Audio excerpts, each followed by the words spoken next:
আল্লাহ পাক রব্বুল আলামিন বলেন, ওয়া ইন্না ইনদাহু ইলমুস সাআহ ওয়া ইউনাজ্জিলুল গায়স ওয়া ইয়ালামু মা ফিল আরহাম।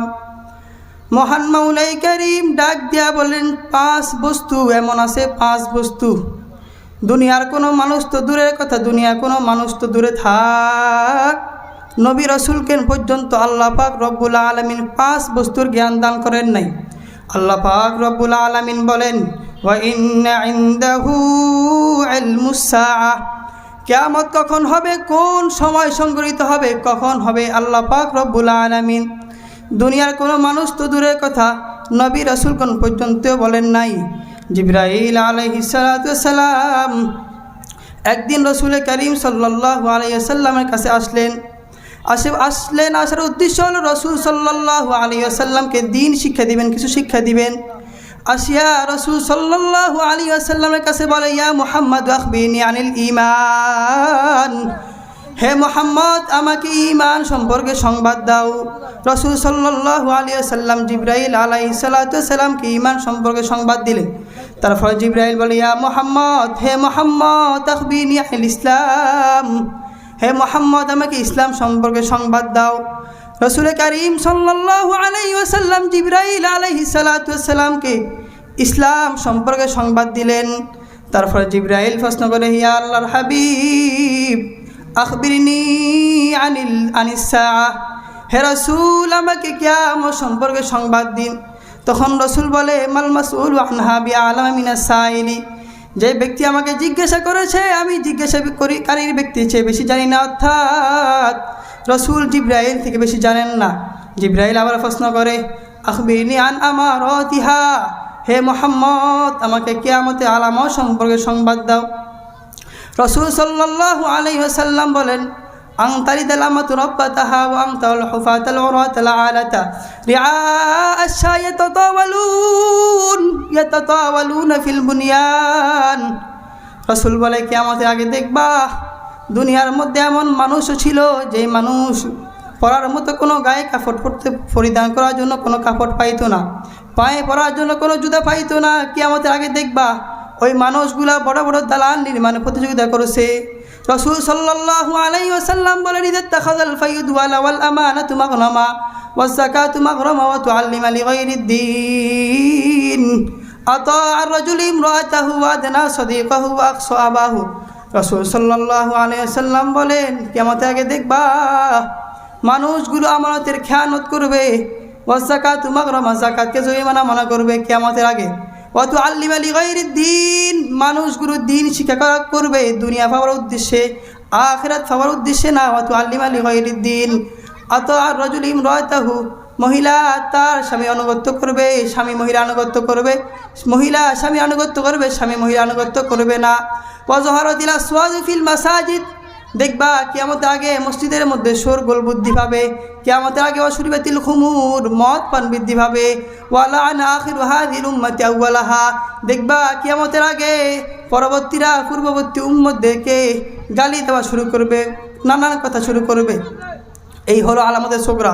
এই আলামতের সুগরা যখন প্রকাশিত হবে, কিয়ামত এখনও পরিপূর্ণভাবে সংগঠিত হবে না। রাসূল সাল্লাল্লাহু আলাইহি ওয়াসাল্লাম আলামতে কুবরা কিছু বলে গেছেন, যেগুলো সংগঠিত হওয়ার পর কিয়ামত সংগঠিত হয়ে যাবে।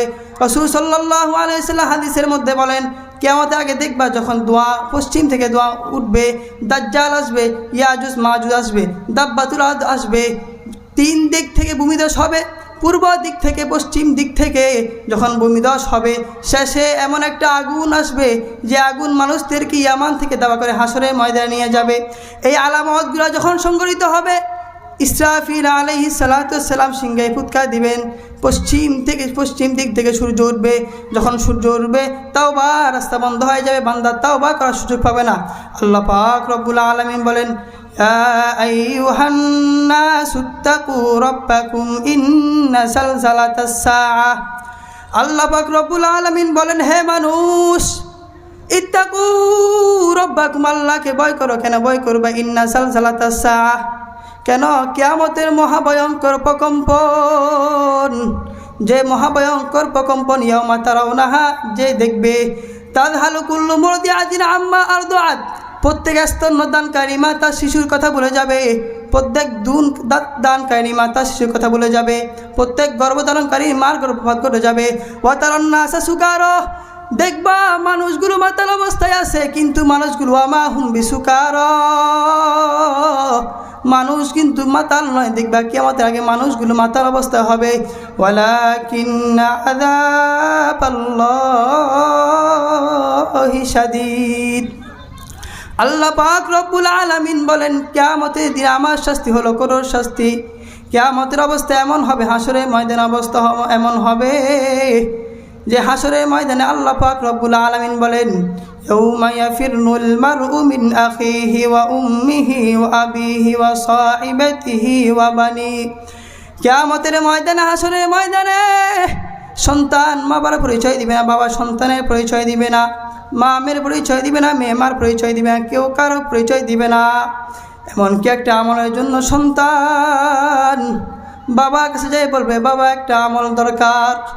আজকে একটা আমলের জন্য জাহান্নামের আগুন, যেই জাহান্নামের আগুনকে ৭০,০০০ বছর জ্বালানোর পর এত ভয়ঙ্কর রূপ ধারণ করেছে। মা একটা আমল দিয়ে দাও, জান্নাতে চলিয়া যাবো, জাহান্নামে যাইতে চাই না। বাবা তখন ডাক দিয়া বলবে, আমি তো দুনিয়াতে কোনো বিবাহ করি নাই, সন্তান কোন থেকে আস? যেই সন্তানকে এত আদর করে মানুষ করলা, এত খাওয়াইলা, এত পড়াইলা, যেই সন্তানকে না খাওয়াই তুমি খাইতে না, সন্তানকে এত আদর করে মানুষ করলা, সন্তানকে এত বড় করলা, কিয়ামতের ময়দানে ওই সন্তান তোমাকে পরিচয় দিবে না। ওই সন্তান যাবে মায়ের কাছে, যে বলবে, মা 10 মাস 10 দিন গর্ভে ধারণ করেছ, কত কষ্ট করেছো, থেকে বড় করেছ, মা আজকে একটা আমলের জন্য জাহান্নামে যাইতেছি, মা একটা আমল দিয়ে দাও, জান্নাতে চলিয়া যামু। তখন মা অস্বীকার করবে, দুনিয়াতে তো আমি কোনো বিবাহ করি নাই, সন্তান আমার কোত্থেকে আসবে? ওই সন্তান বোনের কাছে যাবে, বোনও ফিরাই দিবে, বন্ধুর কাছে যাবে, বন্ধুও ফিরাই দিবে, ভাইয়ের কাছে যাবে, ভাইয়ে ফিরাই দিবে।